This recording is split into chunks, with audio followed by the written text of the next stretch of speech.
Welcome back to Boring Reviews. Boring land. Oh, just kidding. Blasphemer! All Hello, right. Boring Review Nation! Kind of pointless. We know all things. All right. Welcome back to Boring Reviews. Nick here. Gabe, the Night Watchman. And Gabe and I have finally seen this film. We reacted to the trailer almost 2 years ago. And finally, with so many different technical mishaps preventing us to get to this film, I think God wanted us not to watch it at some point. We finally, speaking of God, got to see the God of cricket, Sachin, ABillionDreams, the film documentary. Gabe, how are you doing? I'm good, bro. I'm good. And I got to tell you, right off the bat, I'm going to tell you, maybe it was just me, but I was under the impression that this was a film, right? Because we try to be very authentic with our reviews and our reactions. So, like, for instance, if there's a trailer dropping and me and Nick are going to review it, I will not watch that trailer until I watch it with Nick or whatever. And if there's a movie, I hate spoilers. So I wanted to know as little about this movie going into the movie. And I don't know if it is because I was in my mind comparing it to the MS Dhoni film, which we had seen previously and reviewed it, right? I was expecting a film. This is a documentary. Okay, I was even expecting, like, you know how they got those new they're documentaries, but they got actors portraying it. Like the Tupac one was like that. You had that for a little bit at the beginning when he was a kid, right? You had that part. I thought it was going to be that style, and then they went straight documentary. Right. So I was like, at first I was like, I'll be honest, I was like, oh man, a documentary, because I'm not big. I know that's your thing. I know you love documentaries, but as far as films, right, I enjoy breaking down acting performances, right? One of the things I loved about the MS Dhoni film was how I forget the actor who played MS Dhoni, but he became MS Dhoni, and he did such a masterful role portraying that character. And I enjoy, just acting performances. Period. I'm one of the few people that the minute I saw Once Upon a Time in Hollywood, I said, this is Oscar worthy. Those performances by Brad Pitt and by Leonardo DiCaprio were unbelievable. And I remember my wife sitting at the movie theater falling asleep with me, and she's like, nothing's happening. But the dialogue, the charisma, the character, that's acting. You know what I mean? When you can carry a film and not a lot happens, it's acting. So we didn't get that here. So from that perspective, I got to admit, I was a little disappointed because that's what I was expecting. As far as the film itself and the documentary, I think it was a great documentary. I enjoyed learning about him, but maybe it's just me, but I was under the impression that this was going to be a film. So I was looking forward to some acting performances that we obviously didn't get. Yeah, and the actor you're thinking of is Sushant Singh Rajput. The late actor. And yes, the MS Dhoni movie was great. I do like documentaries, and I've liked documentaries a lot the last 5 to 10 years. When I was younger, I didn't want anything to do with them. Like, what are you talking about? I want to see like the live action type of reenactment. But whenever I watch the sports, I love sports films, first of all. But whenever I watch a sports film based on an athlete, I always walk away moved, taken away, all that kind of stuff, whatever you want to say. But I always wonder, like, well, how much of that is actually real? I think one of the biopic films, I use that very loosely. The Greatest Showman, like none of that ever happened. So that's pretty funny. So it's cool that you get the documentary here where you have Sachin. I mean, he gives us an intimate portrayal. He gets into the details.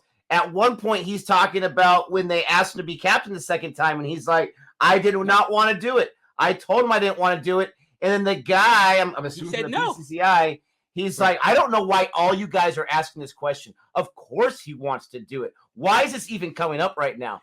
And so he had the stones in this documentary to tell the complete truth. That part, that whole theme, I really, really liked. And let me just start off with Sachin, the man, the demeanor. He's such a soft-spoken guy, right? I was not expecting that. Tony Gwynn, another soft-spoken guy that, is a legend and is a beast on the field. But I got to say, I love the way this guy talks. I love the way this guy carries himself. I love how professional he is. I love how, he's got a better American accent or pronunciation of English than most Americans, for crying out loud. This guy is just such a well put together presenter, if you will, or narrator. And how often are you going to get that from a legend in a sport, maybe Michael Jordan as well, who's going to be that good in front of the camera as well? So that part I want to start off with, I really, really enjoyed. No, for sure. And I think he did a good job as far as the documentary is concerned. I was just, again, going into the film, and maybe that was my fault because people suggested this on the heel of us watching MS Dhoni's film. Right. I thought it was going to be a biopic, and it wasn't. With that being said, he was absolutely fabulous. And to your point, not only was it very intimate and very personal, he was vulnerable. All right. Something that very few athletes are. He was vulnerable in this film. He talked a lot, man. There's so many thoughts, but Yeah. I will tell you, I've become such a big Sachin fan. All right, everybody knows that you rocking the India hat. Nick's Team India, right? He rocks with India. I rock with my West Indies. You know what I'm saying? I root for Indian players in like the IPL or if they're playing in individual games. But y'all already know I bleed burgundy, baby. You know what I'm saying? Rally about around the West Indies. It's funny, my West Indies were here for a few scenes in this documentary. Yeah. But well represented. Yeah. You know, Viv Richards told him, "Listen, you can't walk away now. You know, you got a lot left in the tank. So many things I want to get to, bro. So many. Obviously, we can't talk about everything I should say, but I want to talk about the things that stood with me the most. But when we want to talk about what I loved about this, Nick, is that God was humanized. Okay, he was a man before he became the god of cricket, and he was a man after he was a man became the god of cricket. And realistically, he was a man that entire time. And that's what people on the outside don't see. Again, I talk about it all the time because I have family who are professional athletes. My kids play, high school ball, college ball. So I realize the sacrifice that everyone makes, meaning not just him, but his wife. I love the fact that his wife was in. His wife realized, like, look, we're secondary. Cricket comes first. His emotions up and down. I had to learn that he wasn't mad at us. He was mad at, to be like how it affects it. And even his farewell speech, bro, that touched me because he even acknowledges, like, guys, I've missed birthdays. He's telling his kids, he's thanking all the people that were important to him. I've missed birthdays. I've missed parties. I've missed celebrations. I miss holidays. After today, I'll never miss another day. And just saying that, bro, is getting me chills. But because the whole family sacrifices, Nick, and that's what people don't understand about professional athletes, that it takes a village, okay? It's a community effort, and you learn that from the very beginning when you see that it was his sister who brought him the bat. Look at the little things that happened, right? That made up turning his the brother shots. Arjit, getting him all that kind of stuff. Yep. Yeah. His sister brought him the bat. Then his brother Arjit recognizes the talent, gets him to the coach. And one of the things I love is that this wasn't a swan song. This wasn't a perfect story. First chance he gets, he fails. Okay. And that's one of the things I always tell my own kids. You got to be willing to fail. All right. You can't win all the time, but you can't be afraid to fail. Failure is a part of victory, it's a part of learning. If you've never failed, then you've never won at anything. And his first chance in front of a coach, he fails. And then it was just a panic of seeing that a coach, in front of him or whatnot. He wasn't expecting to bounce. He was used to a different kind of bounce, right? He played with different kind of balls. This one didn't bounce as much. The ball stayed down. And then right off, after the coach started paying attention, he got comfortable and started playing, and that natural talent came out.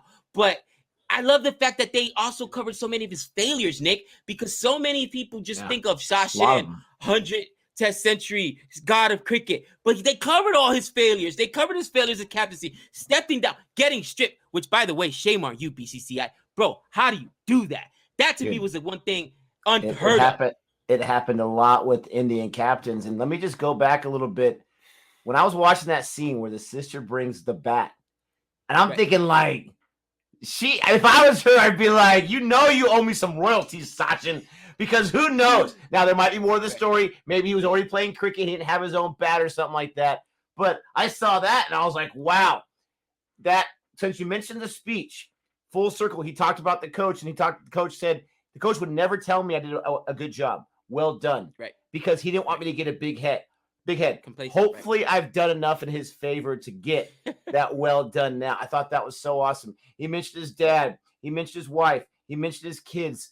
This guy, 24 years, right? And the thing that was crazy, I love so much about this film, piggybacking off what you were saying there about his early days. We've heard that he debuted at 16. And I have thought about it. I have, spent some time thinking about that. But when you really think about international cricket, right? Over 1 billion people in India, all these different things. Win the World Cup in 83. And in 1989, I believe it was, 16 years old. And I think he said something like, it wasn't until I was like 10 until I started playing with the cricket ball or whatever. 6 years, this guy turned into a kid, to an international player. And that one interview where the guy's like, are you nervous? He's like, no, why would I be nervous? I mean, this kid was born, literally born to play. This man was born to play this sport. And I love the pacing of this documentary. I love the images. I love the videos. Got a lot of videos there from the 80s and from the 90s or whatever, home videos and whatnot. I love the pacing of this documentary because it told that story, and it seemed like every failure was a new chapter, a new act, if you will, if it was a 5 or 6 act play, a different act, a different tragedy that happened that he had to overcome. And there was 2 parts in this documentary where he talked about different things he was struggling with, whether it was mentally or physically, to where he could not see himself playing anymore. And I think one was like the leg, right? The leg or something like that, where he's getting frustrated. He's like, all these people are telling me what's wrong with my leg, which is hilarious because they've never seen me once as a doctor. It was the elbow, tennis elbow. The elbow? Tennis elbow. But I mean, he had tons of injury, but yet tennis elbow. Right. He had that issue, and then he's in there in the nets, and he's hitting the ball, and he's like, I hit it like 10 feet, and I'm trying to power as much as I can, and that terrified me. The things he had to overcome are incredible. And all meanwhile, this guy is just racking up runs. This guy is overcoming controversy, overcoming setbacks, overcoming all these different things. And it was a beautiful thing, but it was also beautiful to see the family side of it, where his wife said, I was going to hold everything down. I wasn't going to bring up any issues. I can't imagine living that kind of life as a parent, not knowing, because there's lots of issues that kids have every single day, every single week. But that she was able to take all of that from him while he was playing. I mean, she's a hero in her own right because her husband, Sachin, he takes this game so seriously. And those were some of my first thoughts about things that really stood out to me in this film. I'm glad you mentioned 1983. India, you don't have a Sachin if you don't get 1983. Okay, Kapil Dev going over there and we're getting ready to review that movie as soon as it comes out. And people are laughing at it. I'm like, you guys are gonna win this tournament? Like, what, are you serious? And that belief and that win, that win, yes, it set India on the course to become a powerhouse as far as cricket is concerned. But it also gave you a Sachin, because he mentions it. When that win happened, I didn't understand what the World Cup was, but I knew I wanted to be there. And that's when he became a serious cricketer. And you realize the kids falling asleep in school, the kids taking a bus back and forth. Again, back to my point, it takes a village, right, Nick? The kid moved away. His parents had to send him to live with his aunt and uncle because he was closer to where the cricketing school was at. Because, again, when you're committed, it takes that much effort. It is a lifelong commitment. So I love that they showed that he wasn't just born, the god of cricket. He had to be turned into that, and a lot of people contributed to that. So I really love that fact. I love that you mentioned 1983 because I almost forgot how big that was to him. It inspired Sachin to do what he wanted to do. All right. Another thing I wanted to talk about how, or the impact Sachin had, and I'm gonna turn it over to you, is thank 1983 and Kapil Dev for Sachin, but thank Sachin for what India is today, especially cricket is today in India, being the world powerhouse. They talk about how before Sachin, right, they'd have to pay, 3-4 lakhs or whatever, or 300-400 lakhs to get games. And then after Sachin came on the scene, he was so hot, Nick, they had to pay $650,000, or ESPN had to pay India, the BCCI, $650,000 for the rights to broadcast their game. That's how much of an international superstar he was. That's how much everybody else wanted to see. And now the BCCI became the powerhouse it is today. So the BCCI better be thanking the lucky stars they got themselves with Sachin, because that's how big he was. And that's what he meant to the game. And you learned that through this documentary. The players that are playing today, I can't imagine there's not one of them that did not grow up wanting to be Sachin when they were younger. Not one. And Virat Kohli was so lucky to be there early on in his career during that transition. He was lucky enough to be there during that World Cup in 2007, which is interesting. We find out in this movie, it seems like it really didn't happen until 2008, but it was a 2007 World Cup, so that's the way it is. But so many different things, so many different players were affected by Sachin. And I don't want to, simplify this. There were several other players as well that were there with him on the team. This movie wasn't about them. This was a movie about him. But other players that inspired these young players. But man alive, so many of these guys. And when he, again, 16 years old, and after like a year or so, it seemed like he was the main draw on the team already, that he was the top scorer, that other teams, their biggest thing, they game plan, we got to get Sachin out. We got to get this guy out, and then we have a chance. And you can hear on the commentators of some of those videos, some of those clips, like, oh, now, okay, we got him out. Okay, now there's a chance of getting this because this guy just scored so. And again, the setbacks happen at different parts of his career. He obviously motivated an entire nation. And you saw some low moments where you had people in the crowds burning stuff. You had people breaking windows. You had I mean, that one scene, where they had the bleachers they set on fire. That was crazy, man. They literally set that fire there on the bleachers. Well, at one point in the documentary, it talks about how he was in his home for a week straight because he just couldn't leave. But there's just so many different things. They had to deal with 26/11, all that kind of stuff during his career. And he was able to stay motivated. He was able to push forward. He knew what his dream was, and that was to earn a World Cup. And I don't know if it's exactly played out this way in real life, but it seemed like once he got that World Cup, he took a rest. He took a breath. Okay, now I can calm down. He still played till 2013 until he retired. But it was so cool how they went through every World Cup failure. And I think it was 2003 after his dad died. I believe that was in 2003 where he was man of the series, 600 runs, all this kind of stuff.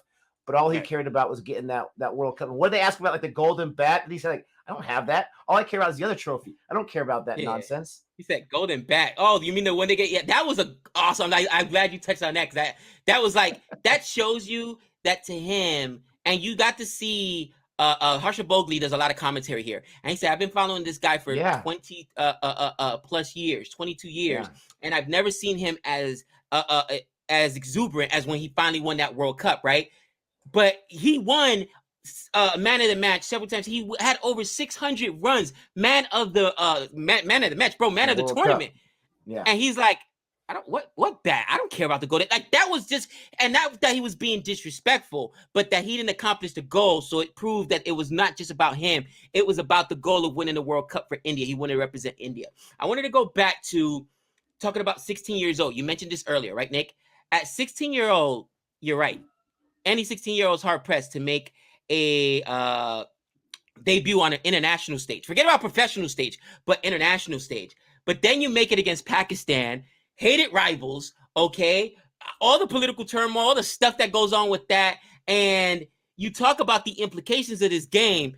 And then, oh, by the way, it's a Pakistan with the best bowling attack in the world. These guys are consistently bowling 150 kilometers per hour. We're talking about Wasim Akram and Yunus. Yeah, Yunus, right?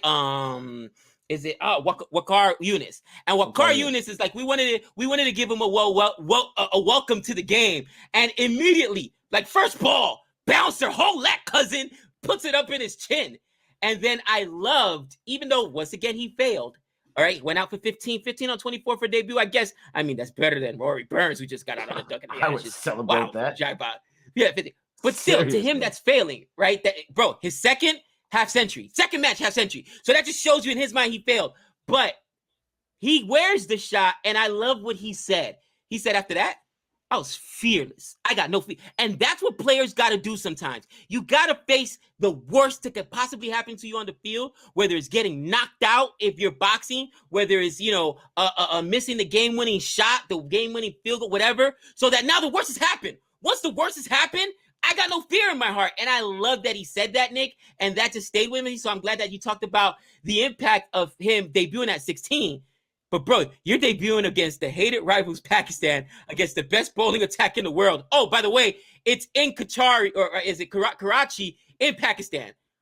Talk about pressure. Not just that, but he gets his nose broken, right? When he gets hit by the ball. Yes. I'm not sure if that's the same match, but early in his career, 16, 17, a grown man bowling towards you with serious pace, get hit in there, and like, we got to take you out. We got to take you to the hospital. He's like, if I get taken out, it gives them an advantage. I lose my wicket. He's like, I'm good. And then he went off. I mean, this guy is absolute. I mean, we heard so much about Sachin through the last 2 years of our cricket journey. So much. We reacted to a lot of videos of his. We reacted to the Desert Storm match that they touched on there in Sharjah, and so many other great moments. We reacted to these, and we've learned about Sachin. But this really, if we couldn't watch him live, which we can't, this is really a great thing to experience what he went through and what he meant to a nation, to the world, what this guy was able to do as far as an ambassador of the IPL and all these different things. You're able to see how important this guy was and how feared he was amongst all cricketers. Even Shane Warne, who's got a bazillion wickets, right? This guy's Hall of Fame all-timer. He's like, I was always worried about this guy. He's like, this guy always had me. And even he said, he's like, Shane Warne's the only guy I individually prepared for because this guy was hot, up and coming, and I wasn't going to let him. I mean, just to watch this and figure out who he was and what he did for the game and how hard he worked, and he's traveling everywhere. He's got these 2 kids or whatever. It was really cool, man.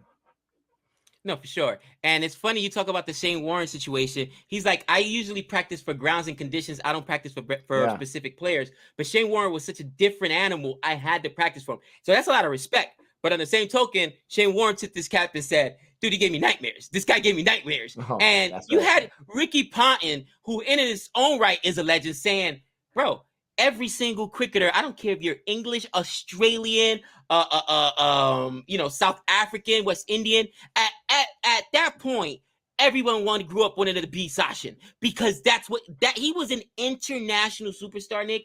And I don't think there's another athlete that touches that, where I was thinking, okay, of course, here's my Hugh Weir's, Derek Jeter. No, Derek Jeter's not an international brand name. He's not a label. Maybe Michael Jordan, because he's recognizable around the world, and he did play on an international stage in with the Dream Team.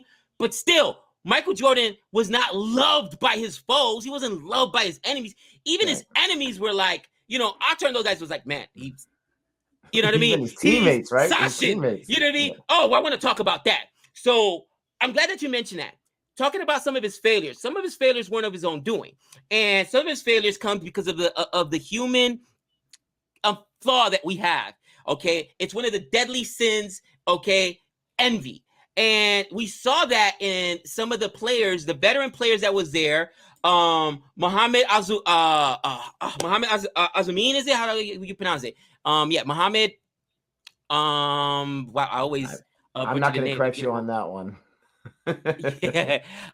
Azruddin. It's Mohammed Azruddin, excuse me. And Mohammed Azruddin was a veteran on the team, right? And he didn't like being coached by a 23-year-old. And they even asked him, hey, is there turmoil are the rumors true? He said, let the rumors beat the rumors.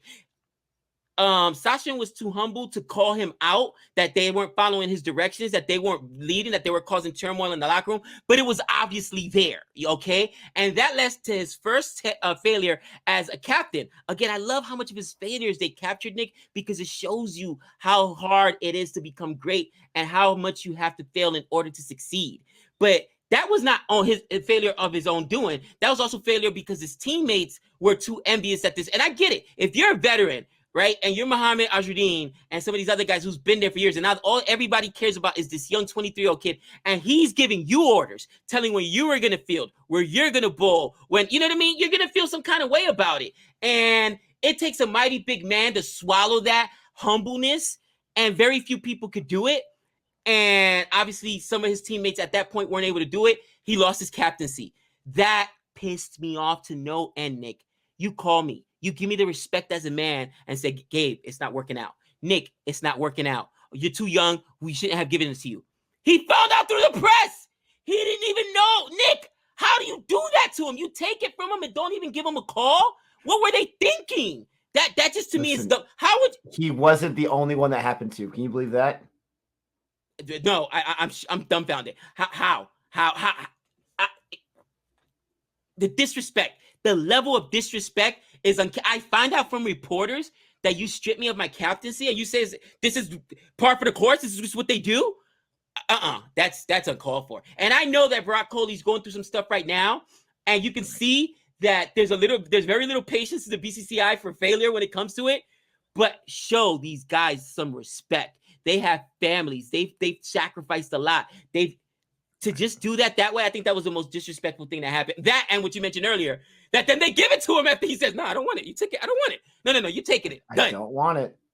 And he finds out in the news that he's the next captain. And they made it seem like it was really short. I didn't do any research on this to figure out how long that second stint lasted before he gave it up. And he's just like, I don't want it. They mentioned 2 years. Okay. It seemed like it was like 2 matches. So, okay, 2 years before he said it's just too, it's not going to work for me. Good for it. Was 2 years.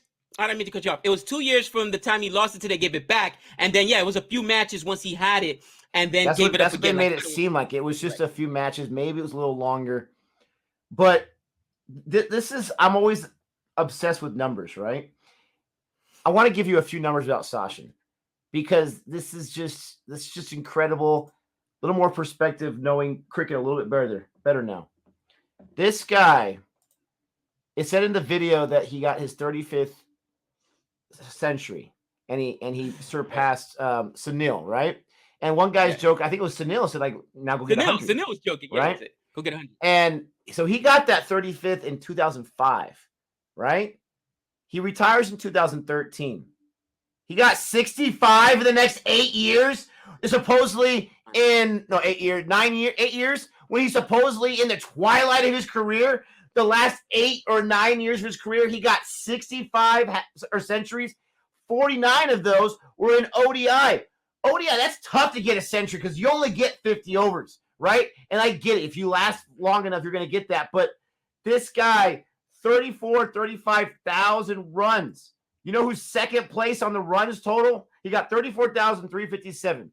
Second is Sangakkara from Sri Lanka, 28,000, right? Third is Ponting, 27,000. He has 6,000 plus runs more than anyone else, and I get it. He played 70 more matches than Sangakkara, but the guy played at 16 for crying out loud. This guy played for 24 years, 34,000. Not to mention the 200 wickets. That one match was awesome, where they threw him in there to try to get some wickets, and he got himself a 5-fer or something like that. And even Shane Warne's like, he had the leg spin, he had the rugging, everything was working. We found out previously that this guy can go pace.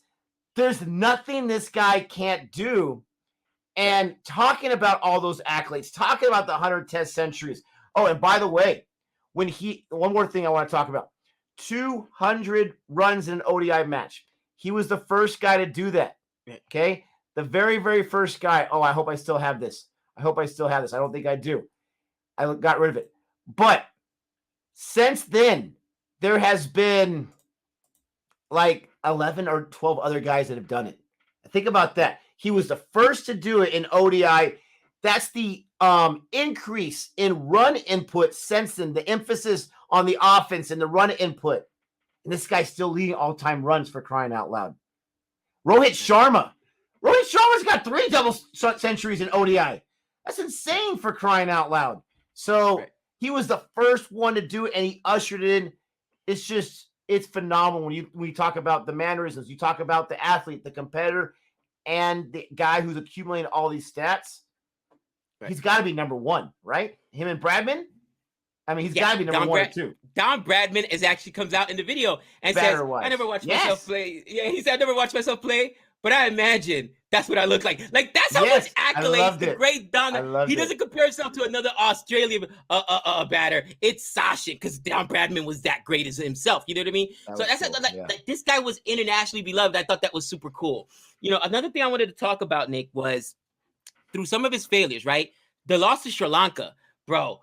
Malinga taking his wicket, right? Scalping him, right? For that World Cup he lost. He lost like 3-4 World Cups before he finally got that World Cup. All right. Then the controversy breaks, match fixing, and he's like, "Oh my God, I got no idea. There's tons of people involved in match fixing, and South not Africa, just yeah. in South Africa. And now the biggest issue is with match fixing. If you do well, oh, that's because the other team, wasn't trying their best. If you do poorly, it's because your guys are throwing it, and it just throws you into nowhere. This guy has done, and it had. And who does that remind me of? Who does that mentality remind me of? Match fixing me. But here's the problem, Nick, and my dad had told me this a very long time ago. One of the few things I still remember, one of his lessons, is trust is a very fickle thing. It's super, super easy to lose and hard to gain. All right, you can lose trust in a minute, and once you lose confidence, once somebody violates that trust, it's gonna be in the back of people's minds forever. All right, and because there was incidents of match fixing, that's why it always creeps up when something happens that doesn't quite seem right. You know what I mean? But again, another thing that he comes back home to where, bro, they're under fire. People are rioting. People are, oh, we're not going to watch cricket in the street. You know what I mean? Like, I got to be concerned for my family for something that's not through my own doing. Like the trials and tribulations that Sachin dealt with. And he still became one of the greatest cricketers, or the greatest cricketer of all time. All right. Is unbelievable. One of the things I want to talk about is longevity. You don't start and what's his name? The voice of cricket. Harsha Bhogle. Harsha Bhogle says he started at 16 professionally. He played before his body was able to develop, right? I mean, right now, my 17-year-old is still growing. He was out there playing with grown men at 16 years old. And they talk about the slew of injuries. You said leg because he did have a leg injury, a toe that never got healed. Toe that never healed. That's crazy. You cannot put any. Had to have special fuse because he couldn't put any pressure on any weight on your toe. What? How do you play off the back foot? Which that's his thing, right? Being able to defend back foot when you can't put any weight on your back. That's insane to me. Not just that's that, but his back, right? Like his son's kicking in the back. He's like, not in my back. Not my back. We can have fun, but not my back.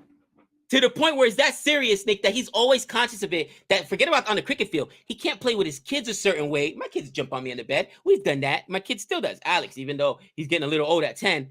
But he's, not my back. Because it's that sensitive. The team doctor said over like entire season stretch, there was not a single match that he didn't come with some kind of ailment that he needed treatment for, whether it was a tennis elbow, whether it was the broken toe, the knee, the back. And this is how this guy got there, crawling at the end, where most people would have quit. And that's when Sir Richard came to him and said, "You're not done yet. You still got a lot left." And that's a great himself telling you. And he went and continued to play. I thought that was so cool. But the battle through those injuries, guys, it's not easy. I'm 41 years old and I get out of work right now. And I feel so. I get out of bed in the morning. I feel injuries from when I was playing, and boxing 10, 20 years ago, actually. And I'm like, oh, my shoulder. Nick knows my back has gone out at work where I'm hobbling along. This guy's out there playing sports still, diving 24 years. Making a catch in the 2007 World Cup. Unbelievable. So many great things. I just want to mention one thing. There was, I think it was 8 total guys got double centuries in ODI. And actually the first one, I didn't mention this in the video, and that's fine. The first cricketer ever to get a double century in ODI was actually done in 1997, and that was a female cricketer, Belinda Clark. So I just want to give a shout out to her from Australia. Big props to her. Got the first one. But finally, we were able to watch this film. Finally, we were able to check it out and learn even more about cricket, learn more about Indian cricket, but cricket as a whole. The different players, like you mentioned, that paid respect, paid homage to him. You had all those guys and all those fans just going nuts for this. And he's the youngest athlete ever or probably the first athlete to get that recognition of that national award the very next year after he retires. This guy meant so much to his country, and he was able to give everything. I loved a lot of the family stuff. The wife's like, we were able to go on vacation and have fun, and we really cherished those times and loved those times. It's got to be tough to be his kids. I know his son's in the IPL. Hasn't got a chance to play it at all, but he's in the IPL right now doing his thing. But this video was so great to watch. I'm ready to give it a grade. I'm ready to say, even though this is a documentary, so it's different than a film, I'm ready to give this easily an A minus. And the reason why I say A minus is just because documentaries are tough for me to get as excited about as regular films, even though I enjoy them a whole lot. And I don't know, maybe it's biased because I knew some of this stuff already, but not a lot of it. And so I thought A minus, really, really great job, great film, and definitely worth the watch if you've not seen it yet.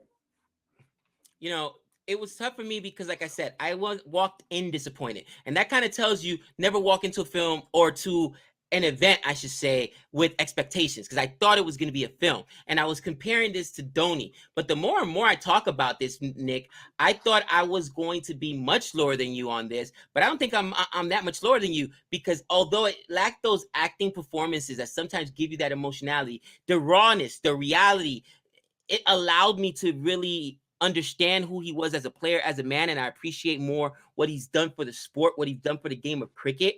It really exposed us to those intricacies of the game of cricket, from the politics, right? One of the things we didn't touch on was that coach that came and completely decimated that English team. I forget the coach's name. He lasted for like a year. The team like fell apart under. Yeah. He comes in and for no reason tells Sachin, "You're no longer opening. We're shuffling up the whole lineup. You're batting last." What? Like that's insane. Yeah. You talked They about made him Sachin look being foolish.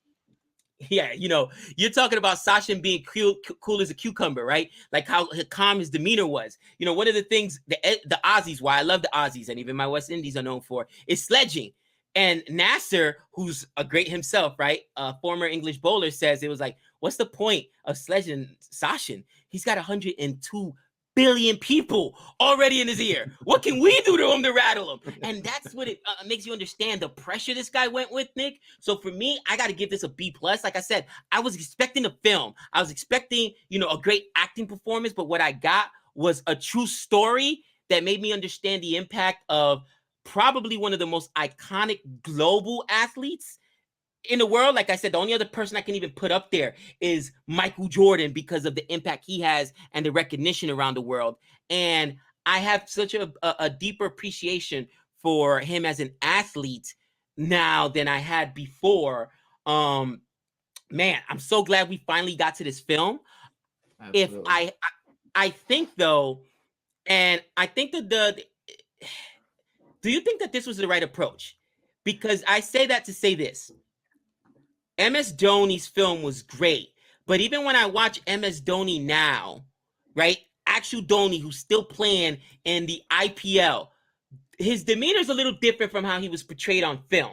And at least we got the real Sachin here, where he himself is being that humble guy, you know, talking about his father dying, talking about, you know, to be like, maybe sometimes an actor might have the what do you call it, the tendency to overact with it. Like Dhoni isn't quite as flashy as it made him out to see in that MS Dhoni movie. He's super humble. He's super chill. Like sometimes he got fire in him, but you know what I mean? Like, do you think that's why they did it? Like, no, nobody can play Sachin but Sachin, because any actor's gonna try to just overdo it as, you know, I am the god of cricket. Do you think that was the reason they decided to go with it in documentary format? It's a good question. I don't know. There's a lot of different reasons why you would go with a documentary. One, the person themselves, Sachin, I have no idea, but he could have said, I want to tell my own story. I don't want, you know, Bollywood or another studio to tell my story or another actor to portray me. I want to, you know, be in control of my own story. Also, I think it's one of those situations where he's such a huge global figure. If you have a Sachin movie, you don't have Sachin in it, that might be a problem, right? I mean, That's a good point. I'm just saying, like, if he's one of the biggest global brands there is in international sports and cricket, at least, and we're not going to have his face in our movie? I mean, there's a few things. This was 2007, so it's not like this came out a long time ago. They could still be making a Sachin movie. You never know. I'm sure a few years down the road, there's definitely going to be that market for it, if not now. Those are just a few of my thoughts. No, for sure, for sure. But man, I'm so glad I got to this, Nick. Nick's been like, honestly, guys, most of our scheduling conflicts happens because I work 2 jobs. My kids are in sports, so I'm always running around. Nick's been ready to do this forever. It's been myself trying to, get together because we wanted to watch it and react to it as soon as we watch it. We try to do that so we could give you our thoughts as soon as we get through done with the film and our raw emotion, so that we're not influenced or forget anything. But I'm so happy that we finally got to it, Nick. I finally understand what a Sachin is, and for the love of Pete, I understand what that Indian, who wants it. To be honest, if you're an Indian, do you even want that seat right now? You never do. Look at what's going on with Virat Kohli. No, you don't want it. You don't want that. Has got to be the most pressure-packed captaincy period in the entire world as far as professional sports go. And what it means, bro, like to be captain, I think Virat Kohli should just be saying, you know what? Good riddance. I don't want it. I just don't want it, man. It's just too much pressure. Too much is put on you. And, you're never going to be, even you though you have 2 billion people who you're carrying and taking to glory. When you fail hard. And that's 102 billion critics, man. And not a lot of people are thick-skinned enough to handle that. No, absolutely. I mean, it's absolutely incredible, and it's something that luckily we'll never have to experience. Luckily or unluckily, I don't know. But I appreciate Sachin for allowing, the world to see this side of him and to see his life and his accomplishments and his struggles. Let us know what you guys think, what you girls think about this. Please don't forget to like and subscribe. Tell us your thoughts about this film. Where's it ring for you? And until next time. We know all things.